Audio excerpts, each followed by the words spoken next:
All right, so we're going to give folks a minute or so to join, and then I'm going to go over the agenda and some introductions. But while we're waiting for that, I'm Lauren. I'm the head of growth here at OptiMantra, so I'm on the marketing and sales side. I'm joined here by Stacey, who is a longtime Opti customer.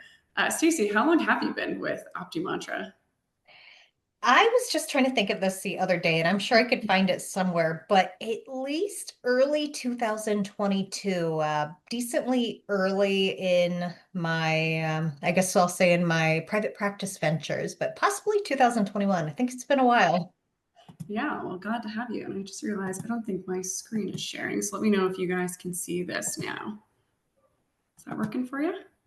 Looks perfect to me. All right, so let's hop over to our agenda. Stacey has a great success story. I'm excited for you guys all to hear in just a moment. So, are you seeing the second slide now? Yes. Okay, perfect. So, we're going to go through the foundation for what we've dubbed as the freedom formula. So, how purpose and structure create freedom for you and your practice. We're going to look at what real freedom in practice actually looks like. So, the time, the income, and your impact. We're going to go over the framework, so how automations, protocols, and people power your practice and how to work smarter, not harder.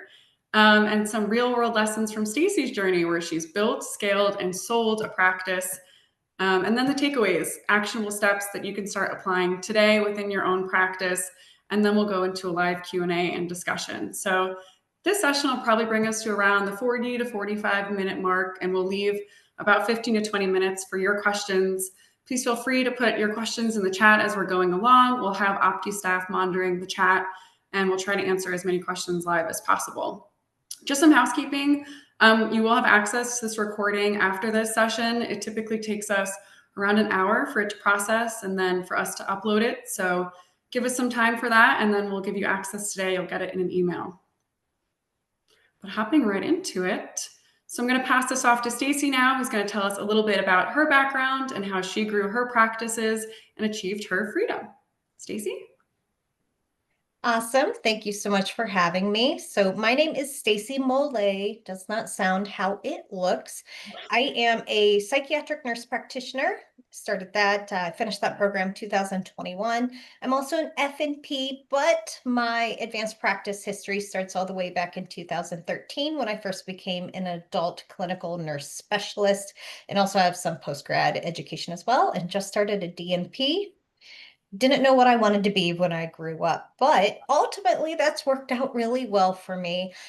If any of you have heard my story before, I apologize, but buckle up because I get a lot of positive feedback. I hear like, is that real? Did that really happen? I'm like, yeah, and I'm still living it. So I want to give you some history that I think is really important so you have full context. So I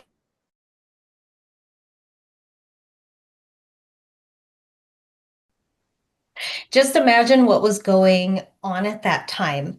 So think the phones are blowing off the hook, so much uncertainty and panic and so on and so forth. This job, so I had been a single parent since my children were in diapers. My daughter was 4 months old, my son was 2.5.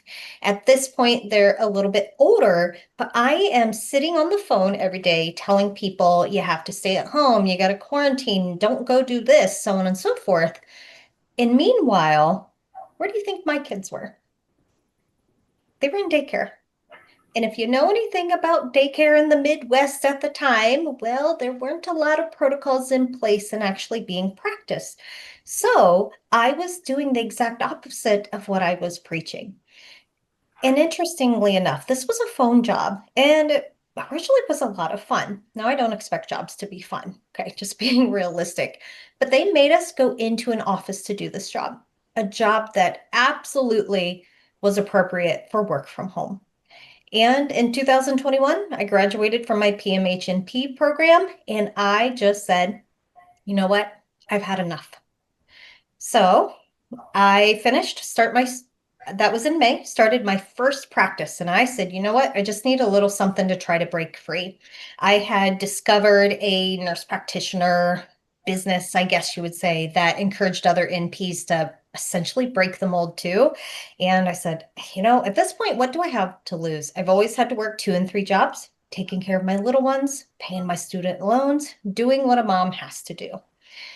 Well, that's not exactly how it panned out.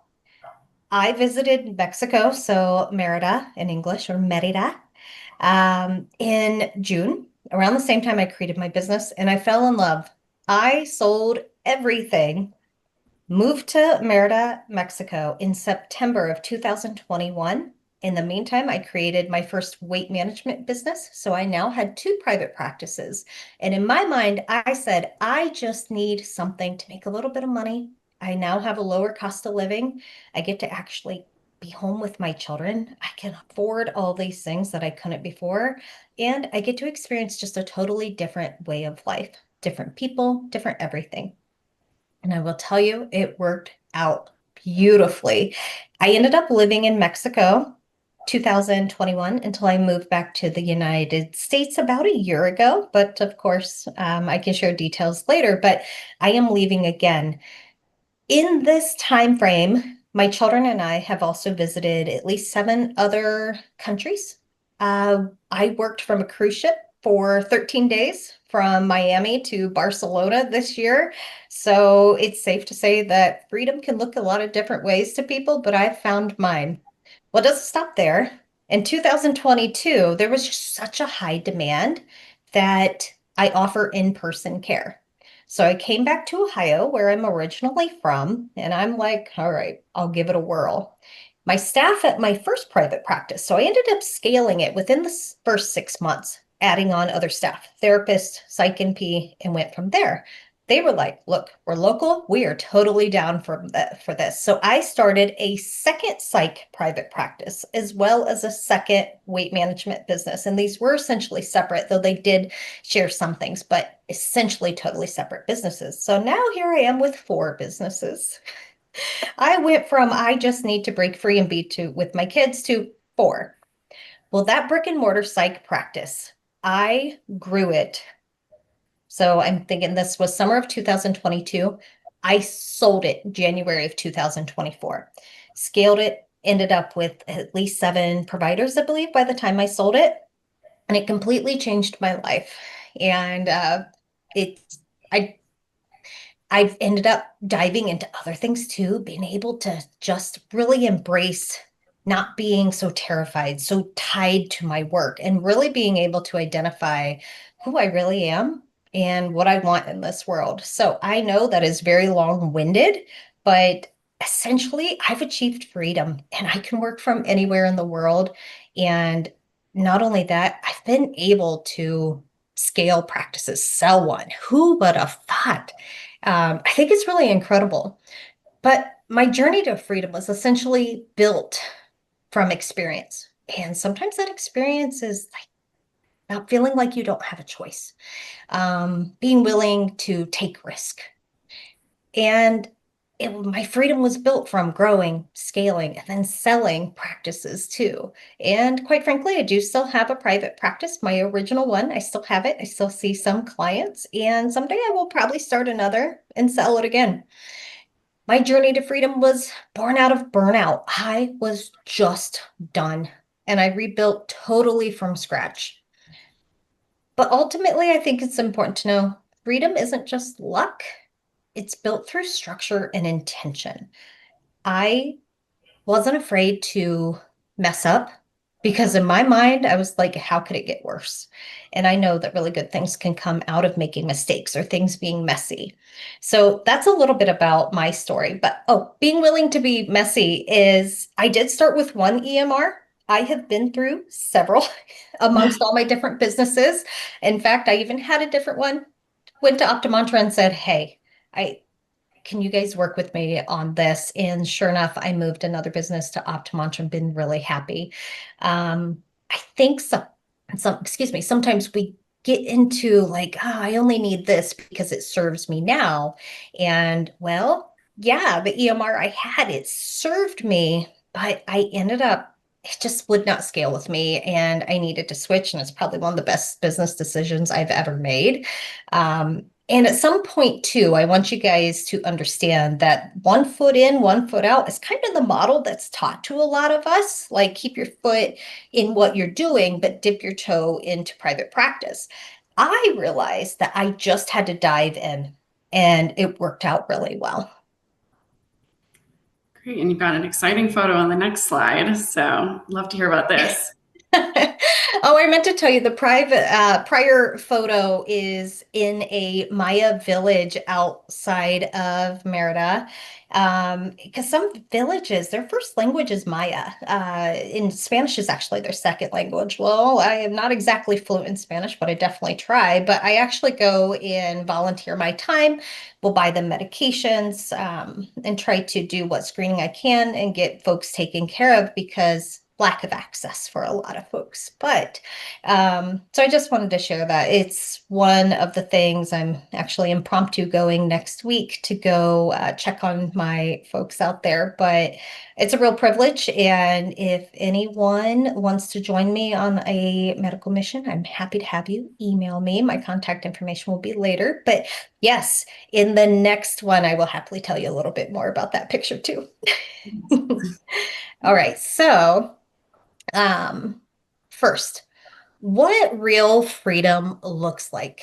Freedom's not just time off. And I think that's how we've kind of classically defined it, is just having time off. Well, I tell people this because I coach nurse practitioners who are growing a business, starting a business, scaling. I've had people from all sorts of places in the process and people with different goals too. But one thing that often surprises them is I tell them I've only had like one vacation in years because I've built my life around what I want. I've built my life and my practices around travel. And I no longer feel like I need a vacation. So freedom isn't just time off. It's having control over your schedule and, not the other way around, my schedule controlling my time. Financial freedom. And what this has looked like for me is having sustainable practices and the revenue that comes with that. And it's no longer tied to my hours. I'm no longer exchanging hours for money. I am now feeling much more capable and able to share my knowledge, my expertise for money, which is inherently different because the modern medical system doesn't tend to value our expertise. It a lot of times just wants a butt in a seat that provides a service, moves on. Time, money, and that's it.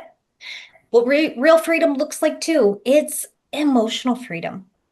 I wanted to touch on this too, is financial freedom. So many people, they have a certain dollar amount in mind, which is perfectly valid. It's really valid. But I often find that that mile marker moves. So in my mind, financial freedom is not a certain point I'm looking for. It's knowing that I now have processes and things in place that are making money for me. But emotional freedom too, I think that's not something we always think of when we're thinking about, busting free. And it's something that's, I think, maybe been the most challenging for me. I had to build the confidence and the belief and the trust in myself that, hey, I actually get to enjoy my time now. Time freedom, financial freedom have fallen into place. And now I have to have a certain amount of belief and trust that these things can and will work. And you've probably heard people talk about like a money mindset and abundance mindset. And that's something I've always been like, yeah, okay. As someone that grew up as a child of a single mom and first generation college grad and all that, I'm like, yeah, okay, abundance mindset. Well, it turns out it's true. And I am not super duper wealthy or anything like that because I define wealth in other terms other than dollar signs. No matter what people want, they're all perfectly fine. But now that I actually have trust that the money's there, it's there. I know it's not magic. I don't want it to sound like magic, but when we have faith in ourselves and in our business and we put that into practice and building our own things, it truly does all fall into place. Yeah, amazing. Oh, my picture. Sorry. Do you want to talk So about the elephant in the that room? time freedom, I told you I built businesses that work for me. In this picture, so this was 2024. I took my children to Asia for 5 months, to Southeast Asia. We went to Thailand, Cambodia, and Vietnam. This is in Chiang Mai, Thailand. And my son was just, I've never seen this look in his eyes before, but he was just in such awe. There was just this look of amazement in his eyes because he could just walk up to these elephants, touch them, love on them, feed them. We bathed them. We were with these elephants all day. And this is on a, I guess you could say like a nature preserve. So this is what they do is take care and rehab elephants because sometimes they're sold for labor and stuff like that. So they take them in and take care of them. And I said, oh my goodness, I don't ever want to lose that. Um, how many of us get to see that look in our child's eyes? And I am not going to trade it for anything if I can help it. So that picture it really shook me. So thank you for asking, Lauren, because I like yes, there's so much more than meets the eye, right? Mhm. So But starting with okay. the end in mind. Go ahead. Yes, so let's talk about some key considerations for setting the foundation for not only private practice, but freedom as a nurse practitioner, or if some of you may be PAs or physicians, whatever it might be. So, freedom as a provider. Well, I think that sometimes starting small and thinking small practice like I did, my goal was just to do this much to get by. That's great. But sometimes people decide to scale later or even unexpectedly. I didn't expect to. I really did not expect things to take off like they did. And it's a whole other webinar for another time is talking about, well, what kind of things can I put into place to like really scale? We can get to that sometime. But to the best of your ability, I encourage you to start with the end in mind. And here's why. So you need to know what is your why. Again, like I said, some people like they know I just want to get out of the United States. Everyone's very different. Mine was money, mine was freedom, mine was just really needing to be able to have a really good relationship with my children and not just be some completely burnout. For some people, it's, hey, I want to move abroad. And that's my specialty is helping people travel. But for some people, they come to me just because they're like, look, the medical complex puts this arbitrary ceiling over us financially, and I want to bust through that. And the answer a lot of times is private practice. So sometimes people come to me for that. But that why influences essentially, what do you want success defined as? So we have a mile marker to know when you've made it there. But then, of course, you have to know, well, what's my how? What steps do you need to achieve your why? And honestly, those steps are far fewer than you think. There's probably some of you sitting here that are either not in private practice yet or just getting started.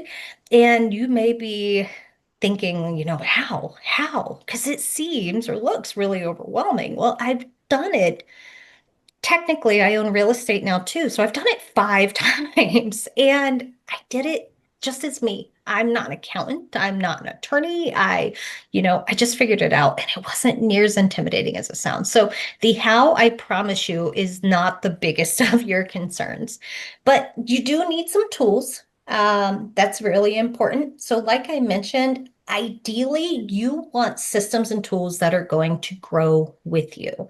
So try not to get in the mindset of, oh, I just need this, say, EMR, because your EMR tends to be kind of the centerpiece of your business. It should house so many of your processes and what you do. So it should be your practice management tool. But sometimes we think, well, I just need to start with this little bit. And next thing you know, you've outgrown it and you're making it work for you. And that is not ideal at all. You want systems that are going to grow with you. So you got to have the right tools in mind. And then when's the best time? And often I hear, well, I need X amount of money. Well, unfortunately, or fortunately, there's no magic dollar amount. There's no magic amount. And then there's also no perfect time. I often hear the one more year game, just next year, next year, next year. And next thing you know, next year never comes. So there's no perfect time to do it. So naturally, now is probably it. Really. So Stacey, let's talk framework. So what systems did you put in place that you think set all of your practices up for success? Yeah, and I can't say I've always done this perfectly, but what I've discovered is you got to put systems in place that replace stress with stability. So the stability is what you're really striving for because ironically, stability and scalability actually are almost synonymous when we're talking about building your practice. But Lauren, I know you have some things to add that other people do that maybe my particular practices don't need. But if you want to tell some about that, I'll kind of kick in after that with some of the things that I do use. Sure, yeah. So I'll go over some functionality that you can automate within Opti, and I'll send an email to everyone registered over the next couple of days that outlines how to set this up within the system. But one is email and reminder workflows that include same day reminders that you can run automatically off of your online booking or your calendar to help decrease those no-show rates. Invoicing and invoice management with reminders and quick pay links to get you paid faster. Setting up recurring billing and prospect registration, self-purchase gift cards, and yeah, and more. There's tons that you could do within Opti to save time. So I'll send detailed instructions on how you can set it up over the next couple of days. Yeah, there's a lot of systems and systems, as I said, they create freedom. Protocols for pretty much anything you can imagine is you need to have protocols in place. Don't overthink it. There are options out there and there is AI or ask a trusted person that you know, what's your protocol? How do you get this done? For example, my insurance verification protocol probably looks different from other people's. I'm currently finishing up a medical billing and coding course that I'm making for another entity, and I'm going to include in there because the way some things are done might be different than how someone else does. There's no exact right or wrong answer, and protocols can be changed at any time, but just know there are resources. Don't overthink it. You know, you don't have to have every single thing with a protocol, policy, procedure before you get started. But because we're talking about growing businesses, that means having other people work for you, having protocols and policies and stuff in place, and really step by step using your practice management software, it's really helpful. So again, I use it for everything, whether that's, how we communicate, how my staff are to communicate with clients, even down to how I want charting to look. Because, and especially if you're an insurance practice, like my psych practices have been traditionally, charting is important. And I need to make sure it's consistent. So I'm not having to go in and micromanage. That is the last thing I need to do. Because again, time, freedom. So there's so many options, but one of the most important things to me is that I have templates. I've got to have templates because it's going to make my care not just faster, but consistent so that I know I'm not just depending on my little memory here, but I'm like, oh, right, I need to address that piece with my client. Oh, wait, every time I see a client and I discuss this particular say problem, I know to go back in and send them the corresponding handout that I've made, oftentimes thanks to the help of AI, and then adapted to how I do things, especially on my functional psych and HRT side of things. So I will say that's another place where OptiMantra really shines is there's templates for anything you can imagine. It's so helpful. I use them a lot. And Lauren, I don't know if you have anything specific you want to add to templates, but I use them for emails. I use them for sending letters, um, charting. It's boop, boop, boop, done. And my staff have always really, really appreciated how easy we make it to just be able to do their jobs, do really good at it, and go home. Yeah, and I think we have something like over 1,400 templates already in our template library. So taking the time to go through and find the ones that work best for your practice. And then I've also seen people in our Facebook users group reach out and ask if there's templates that others are using that could work for them. So really reaching out and establishing a network with other providers, like Stacey said, maybe a template that she's using doesn't work exactly for your practice, but adapting it and relying on that network is also super important. I think you and I talked about this too, setting up reports to track your staff performance and outcomes so that you don't have to feel like you're micromanaging, but using that reporting on the back end to just keep track of what's working and what's not working and helping you scale quicker. So there's a lot that you could set up system-wise that help build that freedom out for you. Yeah, extensive amounts of reports available to look at pretty much any criteria you can imagine. And, your staff, and especially if you pay them in a certain way, productivity, whatever, but sometimes they just want to know how they're doing. Having a report actually makes it feel more tangible, I think. And especially because we're all prone to burnout. That's just reality. But being able to be like, hey, here's what we're doing. Hey, here's what I think we could do a little differently, instead of just sitting in front of someone and saying, we should be. No, having that data, the real life numbers, I think can make a really big difference in working with the people that you work with. And of course, even your own stats, your own numbers, what you're doing in your own work. Definitely. So going into automation, so you can't automate everything, but you can automate enough. And I'll go through some that we have in Opti. And again, I'll include these tips in an email, but a recall list that helps you determine which patients haven't been in your office for a certain amount of time. So you know to proactively reach out to them and get them back on your schedule. Configuring automatically sent emails and reminders to patients and staffs based on future tasks, like returning labs or follow-up visits. You can really easily set these up in Opti to have an email set out within your designated time frame with reminders. There's even templated tasks. So all you do is click lab follow-up, for example, and it'll automatically update your task settings. And then finally, I'm excited to say this, our new built-in CRM integration that's currently in beta, it'll allow for follow-up drip sequences for marketing purposes. So those like slow roll emails to your patient list. So keep your eyes peeled for in-app messaging promoting when this goes live. It's very soon. Yeah, it's kind of hard to mess it up. There's so many things available to you to make your life easier. And because automation really is the answer to being able to scale. But in general, in private practice, there's a lot of moving parts. And honestly, sometimes they seem like they're never going to end. But the truth is, there's always something to do. And that's okay. Because even if there's not something to do, your brain's going to fill up that space. I like to give people books to read. A little bit of a nerd. So, because one of the biggest challenges in helping people build their practices is not usually the other issues, it's usually us. So, I like to work on mindset. So, there's a book called 4,000 Weeks. Just gonna put a little blip out there. I think if you spend a little time reading it, it talks about time management, what it really is, what it really doesn't do. And I guess you could say essentially it doesn't exist. Our brain fills spots. So I promise you that because there's always something to do, and that could feel really overwhelming, automate anything as much as possible and delegate. And that's something else for you to know too. If you don't already own a practice or if you're pretty early on, chances are you're going to need staff before you think you do.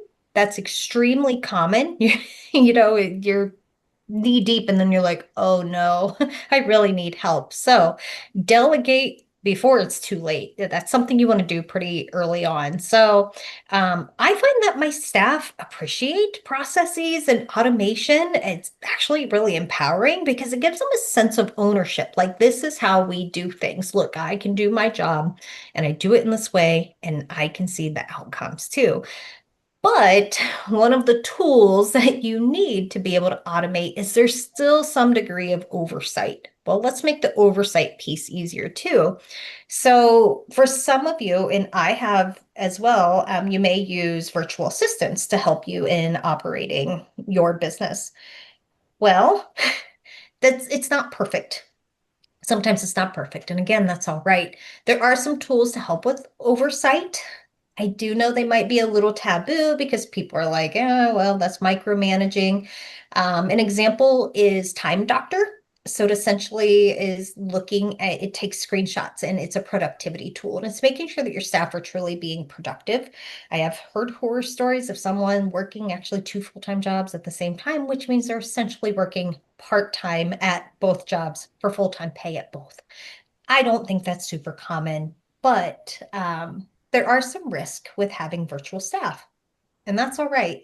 So there are tools that will actually help you not micromanage, but look for opportunities to make some changes as well. It's like, hey, maybe this is actually suggesting that my process or my protocol needs some tweaking. It's not necessarily that my staff are, maybe not doing what they're supposed to, but maybe they need a different and a better way to do it. So, automation, it should probably play a big role, and I know it does for really scaled, productive businesses. Yeah, and let's touch some more on that empowering your team and setting up your staff for success. Yeah, so one of the things I have taught is you gotta hire slow, which is kind of counterintuitive. I just said you're gonna need someone before you know it. Well, so you got to be a little proactive, but take your time, make sure that the right people are in those seats to the best of your ability, but also fire fast. That is and I don't know where it came from. I don't think anyone's ever been quoted for it, but it is something we talk about in HR is you hire slow, but you fire fast. And truthfully, bad hires are inevitable, but so are good hires.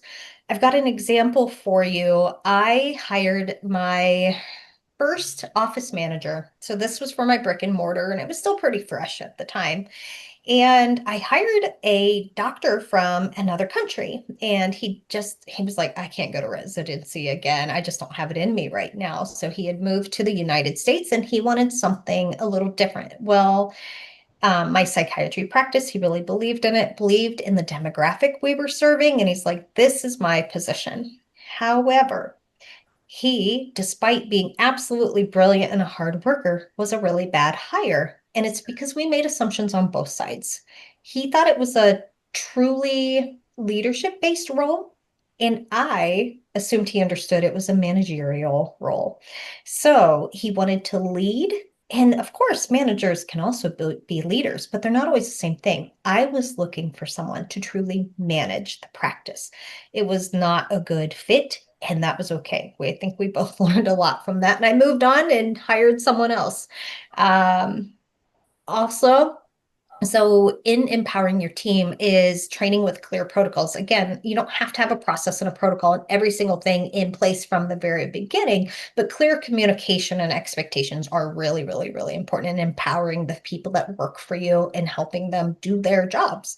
But you got to delegate so you're not the bottleneck. I will say that most of the time, there are some cases where people are really struggling to build their practice because of factors involved in the area, maybe the demographic they're working with or where they actually live in a rural place, whatever it might be.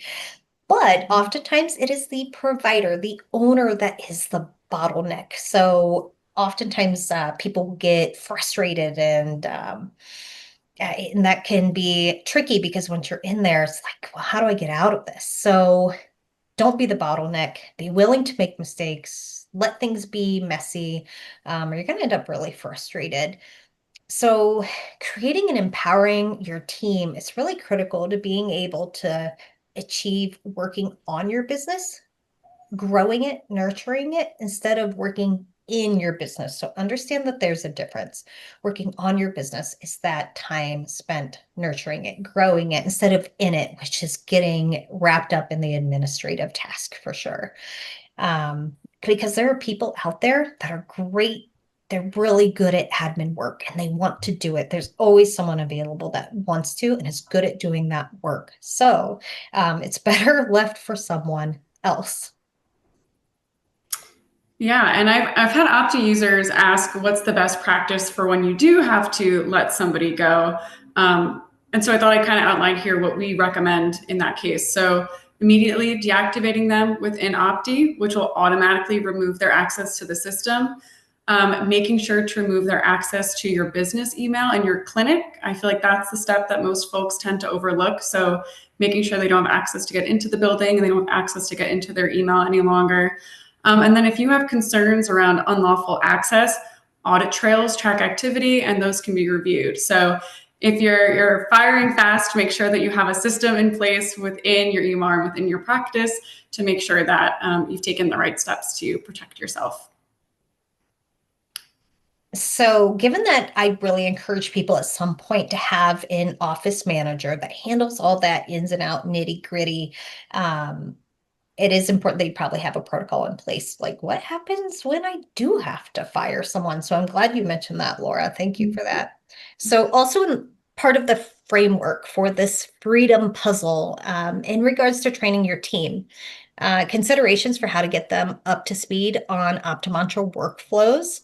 But let's also consider what makes OptiMantra different from other EMRs for engaging and training quicker. And ultimately, what this boils down to is OptiMantra's got a, I don't know if you call them protocols or, but they have whole, what would you call those, Lauren? Because there's lots of videos, but scripts or like the knowledge base guides, we have like onboarding guides. For pretty much anything. I can't think of anything I've been like, let me find this out. And there's absolutely nothing. No, like there's always something where even if I don't have the answers and my team's like, hey, have you ever thought about this? I can usually get that information. I can get it really quickly. So what I use is pre-recorded videos where I actually go through OptiMantra and show this is how I do things, even for my psych and peace. And also, I shouldn't say psych and peace because I've owned a number of different practices, but thinking psych and peas needing a little more hands-on because of the insurance piece and the documentation piece. I even have a video where I show their own, walk them through a like mock patient in a video, and it's showing here's how you open it, here's how you open the video, here's how you document, here's how you use the templates, click, click, click, you're done. It's awesome. So here's how you can update your schedule because it makes it more personalized. This is how we do things over here. But OptiMantra has extensive resources available. But I try to have written protocols too, so they can go through the video and look at the protocol at the same time and see, okay, so I do the insurance, I'm thinking for my admin staff, I do the insurance verification, this step, and then they can see in the EMR that it makes sense. Like, okay, I put this here, here's why I put it here, so on and so forth. So by spending that little time up front, I'm able to really empower my team that way too, because they have the tools they need. And I will tell you a little bit more about boundaries because I'm not always available. So OptiMantra has a lot of resources where if I'm not available, and also I don't want to be the first resource if it's something that is not strictly like super specific to our clinic. If it's just, how do I do this in the EMR, which is probably a common question for some of our staff, the resources are already there and it's not something that I have to put my hands in. But so that's the basics for how I manage training new folks when it comes to OptiMantra. Great. And let's talk a little bit about how you scale that. Yeah, so culture it's not everything, but it's a lot. The culture of your practice does really matter, and making sure that people are the right fit. So I've mentioned, freedom. We've got to give some autonomy, but I always say trust but verify. But freedom requires that there is trust and collaboration. Um, Acknowledge that people are individuals, they're unique, not just tolerate this, but celebrate it. Hey, this is what each person's really good at, and have staff in the right roles. Put me in a marketing role and see what happens. I am very introverted. So it's like, oh, that would not be a good fit. But I would bet a lot of us have been in a role at some point in our lives where it maybe wasn't best for us, or we've put people into roles that were not the best for them either. So there's a book I like to encourage people that if they're scaling a practice to read called Traction by Gene Wickman, I believe it is. And it really talks about having the right people in the right places. And give staff ownership of their roles. been really successful with people embracing, like, this is my job, this is what I'm responsible for. I'm responsible for the outcomes. I'm good at it. And when they own it, they tend to really, that momentum continues.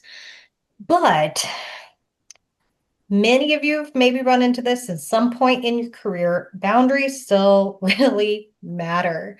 Um, Freedom comes from structure. So it's tough. And one of the hardest things I've had to say and instill for myself is that the people that I work with are not my friends.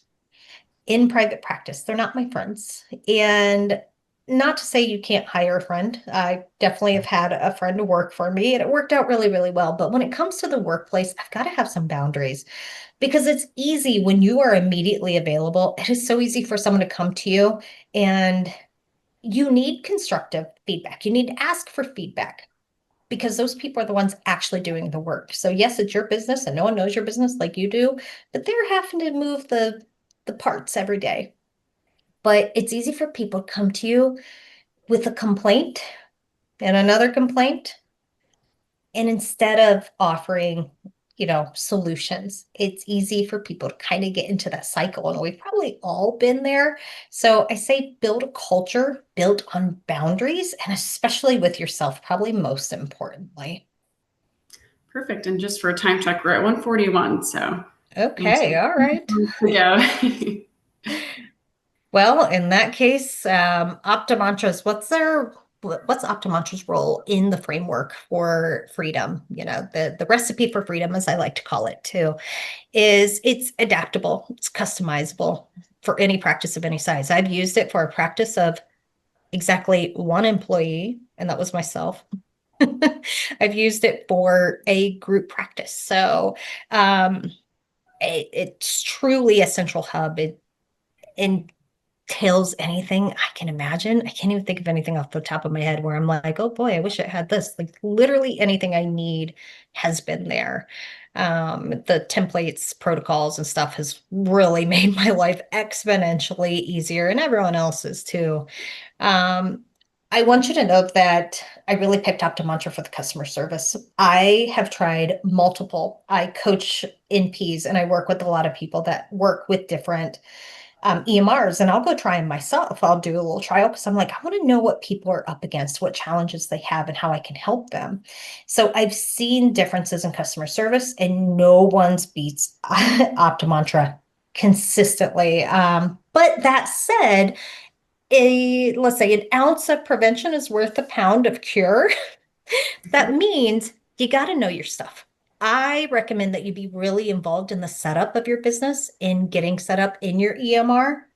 You want to be part of that because ultimately other people, you need someone to really know the ins and outs of your EMR, especially if you have a manager, whatever it might be. But by putting the time in now and getting things set up and really knowing your EMR well, you are already helping future self. You're helping yourself months and years ahead of time. So put in that time, try not to outsource it. It is a part of your long-term success. And I know that can be overwhelming. I just want someone to set it up for me. I really recommend you be hands-on in getting that set up. Because I think it's a bonus of you get ownership. This is your practice. This is how you do it. It's yours. And I think there's a sense of pride in that. So by understanding your processes, your business, and the systems that you use, including your EMR, so just think about that. You'll want to teach other staff members the ins and outs, but turnover and loss of staff can and will happen at any time. Lauren, do you have something to add to that too? I'll just echo what you said. We've had folks come to us and, say that it was their staff member that set everything up and they unexpectedly left and now they don't know how to kind of operate on the day to day. So as a practice owner, making sure that you at least know how your workflows are set up and that you have the templates in there that you're comfortable with and that you think is best for your practice it's really important. And you can always designate a staff member to keep up with, our release notes and inform you of the updates and attend our daily office hours and fine tune the platform. But I think as the owner, you really should have a solid understanding of how it works and be, super a part of that initial setup period. Yeah. What are some of the pitfalls you've seen? um, Equally guilty of these, the sunk cost fallacy. Holding on to the wrong staff, wrong systems, whatever. I know I probably should have left my prior EMR years ago before I did. But it's intimidating. We can be really afraid too. And I think part of it, I was afraid, oh my gosh, it's going to take so long. Oh my gosh, I'm going to lose data. It's going to cost me. Well, it never cost me a dime to switch EMRs. Actually, in fact, I saved money. And really, my only regret is probably not doing it sooner. And sometimes there's been staff that I'm like, I've learned over time to let them go sooner, and that it's okay to do so. And sometimes it's best for everyone involved. Sometimes it's better to not hold on to the wrong staff and systems because ultimately you end up patchworking like different systems together, and that's not ideal. You're wasting your time. Over automating with oversight. There's still some degree of oversight, but have a system in place and boundaries for yourself so you're not trying to do that all day, every day.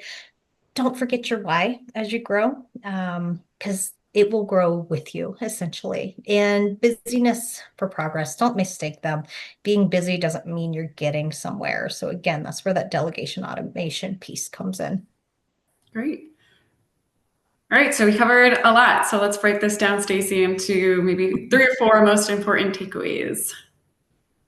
Yeah. So I ultimately just remember the formula. You got to have your foundation. So the very bottom of it, your framework, how is this thing built? And ultimately what you get from that is freedom. And starting with the next things that I think you can apply starting today. Great. So Action steps. challenge you, write down your why. No matter where you are, what you're doing in practice or want to be doing, I want you to write down your why, reflect on that a little bit. Identify one process, and this could be even in if you're not working for yourself, if you're working for someone else, write down a process that you can systematize this week. And that could be just in your life too, because all of this does tie together in some way. Choose one area to delegate, automate, and evaluate your EMR. Does it help or hinder your growth? But keep this in mind too. If it is working, don't try to fix it. No EMR is going to be 100% exactly what we need because we're unique. We have our own practices. It's really amazing. But there are some out there that are really going to do all the heavy lifting, the big stuff, and that's what matters. And your aha moment. Well, I've had a lot of those over the course of time, but I want you to know you're allowed to define what freedom looks like for you. And there's people and there's tools that are going to help you do that. Great. All right. We're almost at the time that we thought. So I'm going to take a look at the chat now and start fielding some questions. Try and keep them specific to the presentation topic while we have Stacey, since she is a wealth of knowledge. Any specific Opti functionality questions can be sent to my email, which I'll put on the next slide, but let's take a look because I know that we've had some coming in. First one from Jeanette. Stacey, did you take insurance? Yes. All right. Can you talk about marketing? How did you market your practices? Which one? I will tell you, brick and mortars are easier to market. In my experience, that might not be the case for other people, but brick and mortar is pretty darn easy. And when I'm not boots on the ground, now I did come back and forth amongst all my travels, at least 7 different countries in the years that I've been doing this. In Spain twice. I've done a lot of traveling. Gosh, I'm thinking like I hired people to do some marketing. It would be a whole course, but it's not near as intimidating as you think. And everyone thinks of this whole, well, it's saturated. Or is it? It depends. In my experience, it's not. Even when weight management really, really changed, which is not the focus of what I do anymore. I really kind of niched down a little bit more. I still never really felt like it was saturated. You got to offer something unique. And that's what I've done. I've always served very niche populations with my practices. Did you have to get a different certification or license approved when you went to Mexico? No, because I see clients in the United States only, virtually. Oh, I think you'll like this one. Any helpful tips for PMHNPs wanting to start a practice, but their ADHD, which is treated with medication, still gets in the way? So they have imposter syndrome or difficulty with organizing. Let me add first. So I wanted to give you a caveat on working from different countries. You got to know the tax laws. If you're a resident, if you're this, whatever, you got to make sure that you understand tax law too, which I've made a whole course for the elite in P on becoming an expat as a nurse practitioner and business owner that really goes really heavy into that. Again, it's a whole class that I would have to sit with you, but I didn't have any like legal concerns because Mexico's like, yeah, your clients aren't here. You're not taking work from our folks. So as far as a PMH and P, so I have ADHD and I was not treated at the time. So you got to start somewhere, be willing to make mistakes, and especially I do a lot of my work with women with ADHD, and I often see a lot of perfectionism as a challenge. And I've seen that in private practice too, is a lot of fear. Am I going to do this right? I'm going to make mistakes. Then what happens? And then the guilt and shame that goes with that. Again, it's a whole other session, but um, there's never going to be a perfect time and it's never going to be perfect. It's going to be a little messy, and that's kind of the beauty of it. So I'd say the first thing you do is you got to know your why and then combat the fear that comes with that too. Great. I saw a few questions coming in about will there be a recording? Yes, we'll have this out within an hour, hour and a half. It takes a bit to process. So there will be a recording and it'll be sent to your email so you'll have access. What platform did you use to record your trainings for your staff? Ooh, so at the time, I was using Snagit, Snagit. A friend of mine had suggested it, so it just does screen recordings. Probably anything works. I just found it easier because I could quickly, screen record just a snippet or a video and then put them together in a doc if I wanted to do it that way too. Great. I'm seeing a few questions here on how you made working overseas work for HIPAA compliance. Did you have to do anything in particular when you worked in Mexico on the HIPAA side? I think people are always really worried about that, but Lauren, you could probably speak to OptiMantra and it being HIPAA compliant. I don't know where that fear comes from. I think there's a lot of misinformation out there. So I have not had any real concerns about that. I don't know how it's different from me actually sitting in Ohio. Mhm. But do you want to speak to the HIPAA compliance of, OptiMantra? It's something we have a lot of content around, so I can definitely include everything that we have that's HIPAA compliant and what we recommend as best practices. So since I'm seeing a lot of questions about it, I'll include that in the follow-up emails too. Um, what have you found to be the biggest barrier to starting a private practice or expanding? Well, when you live in paradise, it was really easy to forget, like, oh yeah, that can be kind of challenging. And ADHD, being a single mom, I'm not anymore, which is a wonderful change, but I was for a really long time. And my kiddos, so thinking they were 4 months and 2.5, they're now 10 and a half and 13. So we've been through a lot. So that was my biggest challenge. But sometimes I think it's information overload is, oh gosh, but I have this option. I have it's sometimes we just let ourselves get overwhelmed with options and we're like, well, I can't pick. You really got to pick what offers the most that you need at the time and just go with it.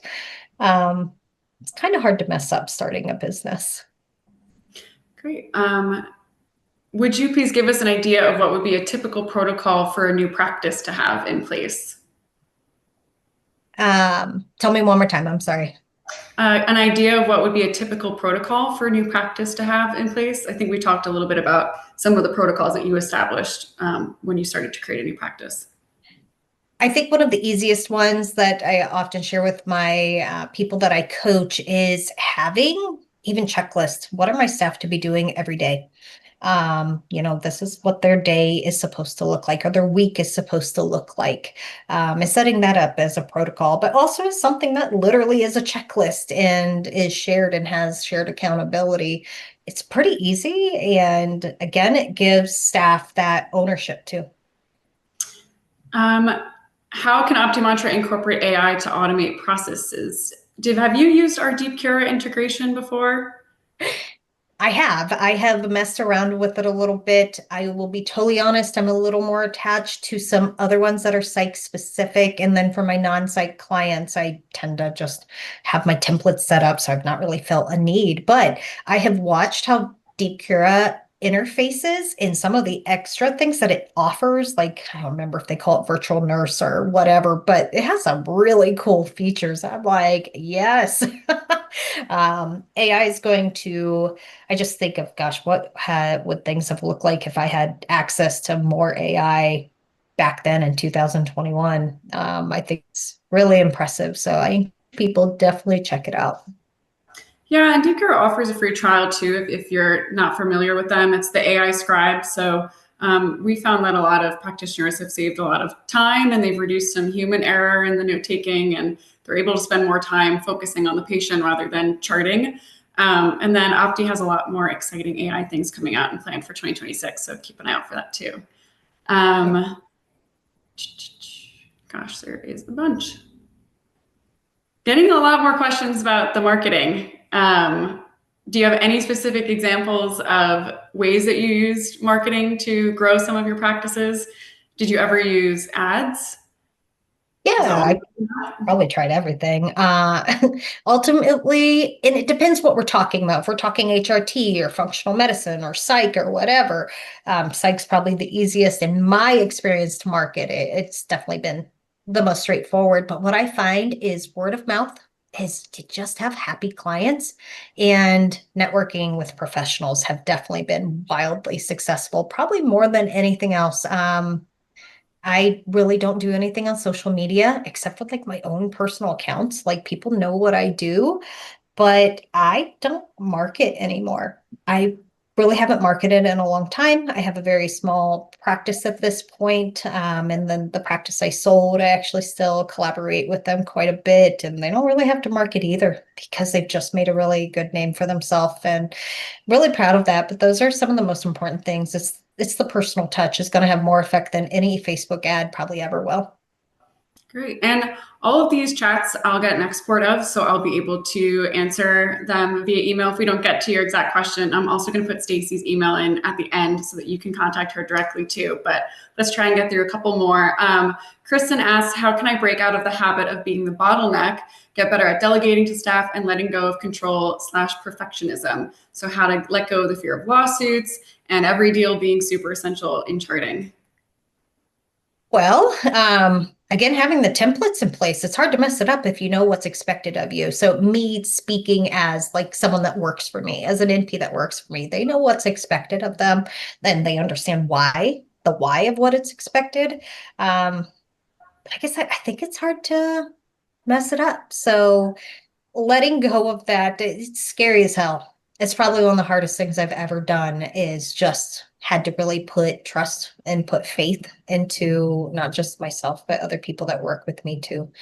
Um, and the bottleneck is not always just worrying that no one else will do it as perfect as you. Sometimes it's just knowing it gets done, but there's definitely ways to be able to have some of that certainty, but you got to be willing to have things be a little messy at first. And I promise you, every single person, it's messy at times. Even the biggest corporations are. Yep. And Barry asked, I mean, he pointed out that you have to get clients first before word of mouth, and it's hard to network. We actually have some really great marketing guides that I'll send you after this, Barry, about listing your business and how to grow organic traffic. So I'll send that your way. That's a good way to start. I've got to grab some of these. So Jennifer had said, would you recommend doing your own billing? Yes. And I actually teach people how to do that. And I actually demonstrate it on OptiMantra. So if you're interested, reach out to me. So I do, or at least absolutely knowing it inside and out. And then if you hire a biller, which you probably will want to for sure, you can hold them accountable. I say, people, we have to know it. We have to know it. And so many of us don't. So I was like, ooh, that one's important to me. Let me get that out there. And we're at time. I mean, one last one from Jennifer is, will there be a list somewhere of how and what we can automate? I'm happy to send that along. I'll include that in the follow-up emails. Like I said, the slides and everything will be sent to you soon. I'll navigate right now to our thank you slide, which take a screenshot if you'd like. It has Stacey's contact information. She is, like I mentioned before, a wealth of knowledge. She has an incredible story and she loves to help people live the same life that she gets to live. So please feel free to reach out to her. Feel free to reach out to me with any specific questions on Opti functionality or marketing capabilities. We'll be sure to send you over these slides.